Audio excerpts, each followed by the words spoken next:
रानी दुर्गावती कभी भी दूसरों की वीरता के कारण नहीं हारी,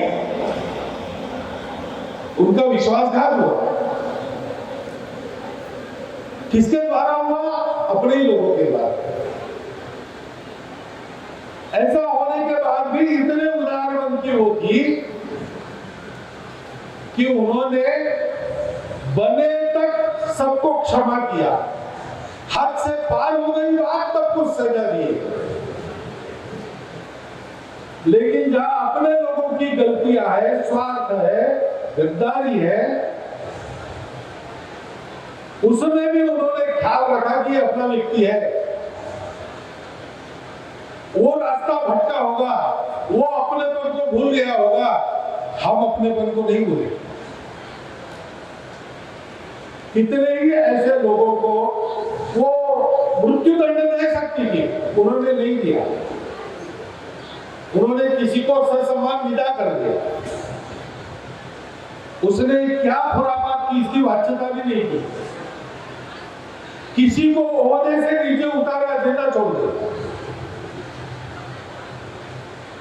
ये विवेक, हम भारतवासी हैं, हम सब भारत के लोग हैं, हमारा अपना एक समाज, एक राष्ट्र है।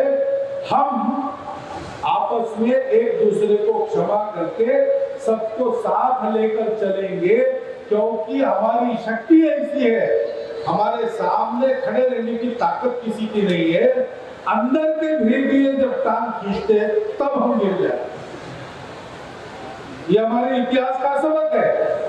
रानी दुर्गावती जी के इतने उज्जवल पराक्रम को, जिसका गुणगान सारी दुनिया करती है, जिस पद्धति से उन्होंने लड़ाई लड़ी, उस पद्धति का अध्ययन आज भी मिलिट्री करती है। जिस प्रकार का पराक्रम, शौर्य उन्होंने दिखाया, अंतिम क्षण तक उस वीरता का स्मरण करके, उस वीरता के वर्णन पढ़ के रोमांच खड़े हो जाते हैं, मुर्दा दिल में जोश संचार होता है। ऐसा उनका चरित्र है। और केवल शौर्य पराक्रम नहीं, उन्होंने राज्य का पालन किया, प्रजा का पालन किया। उनकी राज्य व्यवस्था भी एक अत्यंत अच्छी राज्य व्यवस्था थी, उत्कृष्ट थी, उदाहरण स्वरूप थी। उनके कारकिर्द में गोंडवाना एक समृद्ध साम्राज्य था। सब लोग सुखी थे, लोगों के पास धन, धान्य, समृद्धि सब कुछ था। इतना बड़ा साम्राज्य, पति के बाद अकेली महिला संभाले, अपने नवजात को राजा बनाकर वो राज्य देखे। कितना उत्तम प्रशासन उन्होंने किया। कहीं कोई कमी होगी तो उसको पूर्ण करने के लिए प्रयास किया। अच्छी खेती करने वालों को बाहर से बुलाया, अपने लोगों को खेती करना सिखाया। बाहर से अच्छे कवि, विचारक, भाषाओं के तज्ञ, साहित्यिक, ऐसे लोगों को बुलाया, विद्वानों को सम्मानित किया। अपने यहाँ पर लोगों का ज्ञान बढ़ाने के लिए उनको यहाँ स्थापित किया।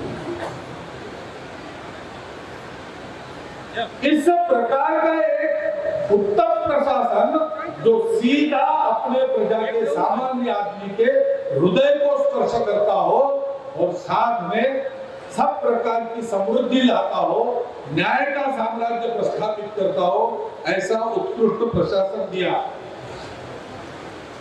और सबके प्रति वो प्रशासन समुद्र था।